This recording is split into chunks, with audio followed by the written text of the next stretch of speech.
Hey Mud family, I'm here a couple miles from my house in beautiful Burton, Ohio. I wanted to show you this house my buddy Brian has been building for himself, just one piece at a time, just as he can afford it. So like Shoshiban style siding made from the ash trees that he had to cut down to build the house. This is a fun thing. He likes making these windows out of bottles, out of beer bottles, through a piece of thrown away pink foam board, cuts holes in it and sticks the pieces of the board through, and then puts cob around it, makes these beautiful little windows. Still needing a stair over here, but I love this nice railing. These lots here in this community are kind of long and skinny, so having this entryway, look, he hand cut all these timbers in this building. Little stone work there.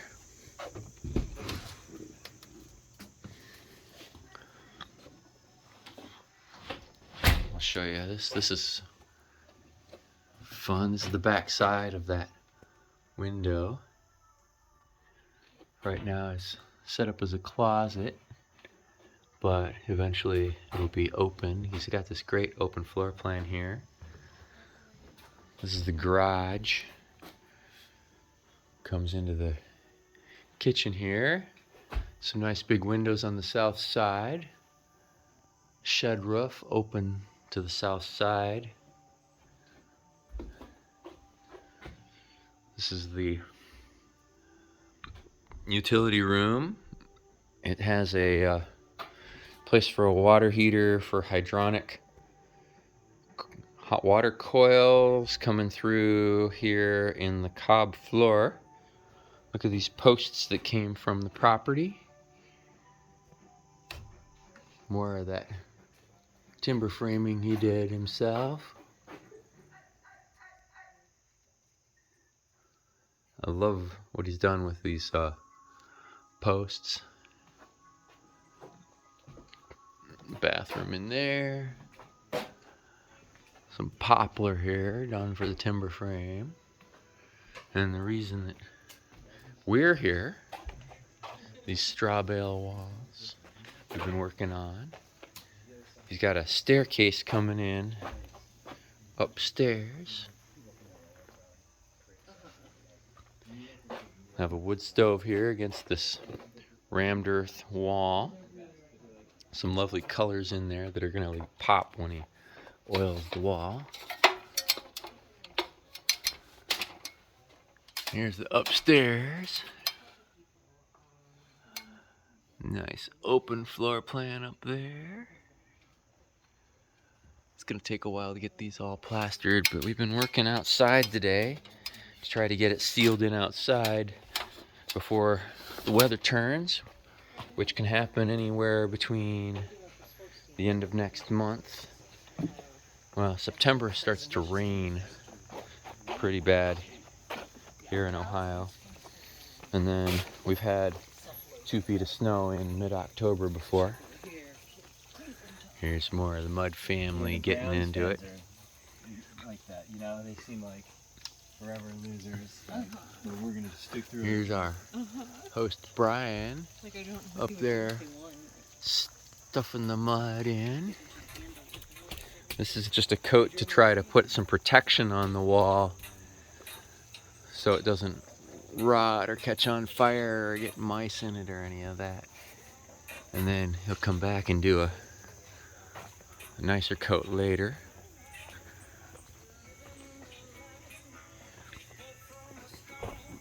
But I brought my little trusty electric mixer And it's made all this cob that we've put up so far.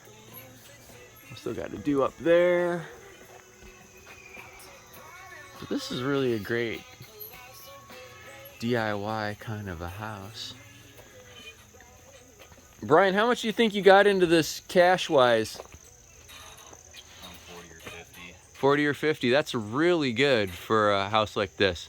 And you've been planning this one for how many years now? That includes like all the tools that I bought Yeah. too. Yeah. You know, there's a lot of tools that I either upgraded or I've never owned before. Right. And it's included with the sale of the land too. Right. Right. And the best part probably for that has been Framing last year, summer of 21. yeah. $11 2x4s. $11 2x4s. That was really painful last year. It's Yes. heartbreaking, but Yeah. try not to think about it. No. No. Well, but it really has made a difference. Like, you know, being able to live at your dad's house around the corner. Yeah. And having the ability to just walk over here and work on it. Yeah, I couldn't do without the support. Like my best friend lives there, you know. And Yeah. Let you use the hose. so like when I didn't have electric, Yeah. I just run an extension cord. I mean, we're using his hose right now. Right. This extended family thing and this neighborhood thing really make a difference when you're trying to build something inexpensively. Yeah. It's like the only way it's possible anymore, practically. Yeah. Well, fantastic. I'm really excited about the house. I gave him a little tour inside. Your timber frame is just so much fun, and and your little bottle windows, I like those a lot. It's been fun playing with you today, playing in the mud. Super grateful for you guys' help. Oh, absolutely, absolutely. I can't imagine having the stamina to do this by yourself. That would just drag on me. Third summer. Third summer. Oh, wow. Yeah. Yeah, well, let's go around the other side, get that last On the Indians we talked about, because like side. FSU. It's a nice big door here. He usually has a double door screwed on there.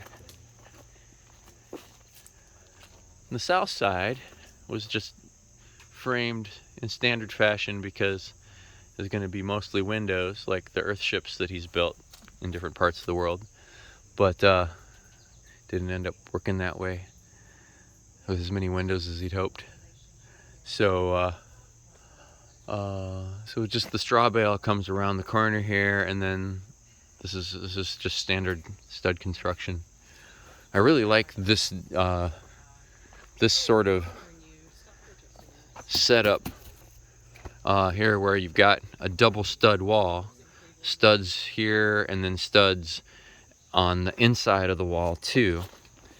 That just makes it really easy to frame up, and really easy for the and there's a hollow space between those studs that you're stuffed full of straw, but that makes it really easy to frame up in a way that your building department and your framer help all have no problem with, as opposed to these straw bale walls that are like stacked up like bricks, and then you have to pin them together, and then maybe make a corset for them out of bamboo or whatever. I mean, it works, but it just looks enough foreign to what your trades and your code people expect that it becomes difficult to get the approval and whatnot. Whereas here, these studs can be 3 feet on center, and stuff bales into them, no problem, because you end up with like a header above them. You put a little you put 3 pieces of wood over them, or you can see over here where the floor is up there, there's a 2x8, it looks like, over a 2x on its side. that's the same as what you'd find over a door. So this doesn't have to have studs every 2 feet or every 16 inches. It can have them 3 foot on center, and the bales just get stacked up in between them, because it's being framed basically as a door, but you're filling it full of straw. And each of these columns of bales is just basically stacked in there and then shaved clean and then plastered. We trim them up to get them a little flatter than they were when we put them in, and then smear them with sandy clay with some chopped straw in it to make them solid. And there's this little lip down here that the plaster sits on.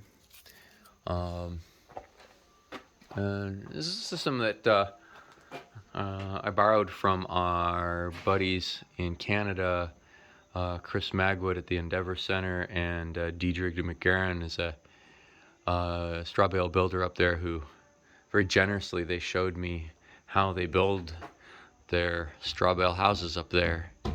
And I've been working with Brian long enough. I just sat down and drew it up for him, and he's like, "Oh, yeah, got it," because he's been in the trades long enough that it all made sense to him. And he came and designed and built his house.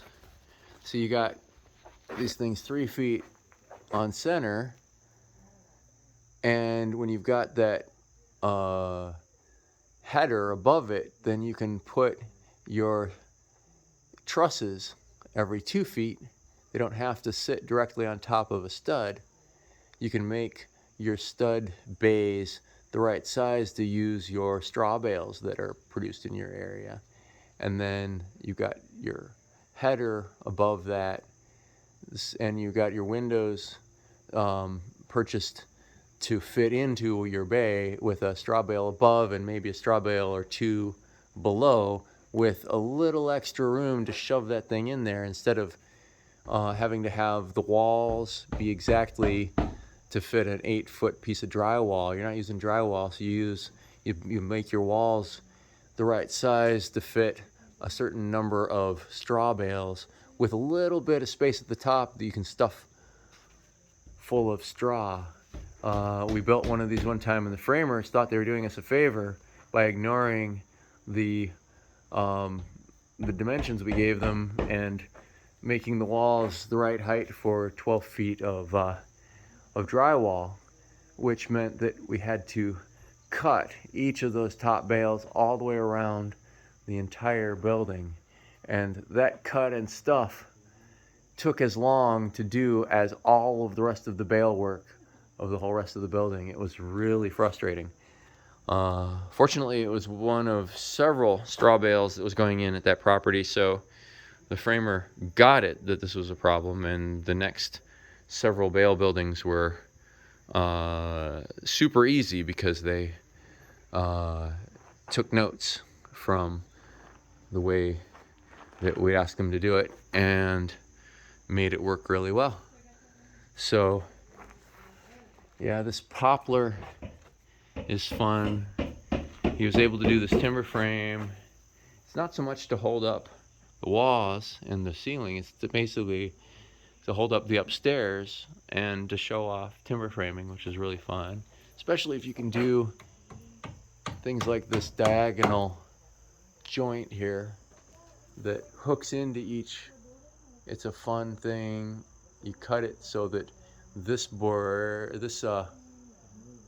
beam here is cut to accept that point in there, and then you make it slightly short in the middle, and you pound this rectangle board in there, and it causes the two pieces of the beam to wedge into the groove that was made for them to meet up. It's a great classic timber frame joint. And the diagonal seems to work better on this poplar than the horizontal joints, like right here, you end up having to come and put steel in at each of the joints because this poplar tends to crack a bit when you do a straight 90-degree cut, like right there. It tends to crack, which was really sad. But still a fantastic piece of work, and this is going to be a lot of fun when it's got an earthen floor in it with hot water coils inside of the earthen floor. And yeah, I'm looking forward to coming back. And then lovely backyard here. I'm glad he kept all these trees. Some of them didn't like having the pile of sandy clay stuck there and died, but most of them have been really good. So we'll be back. Stay tuned.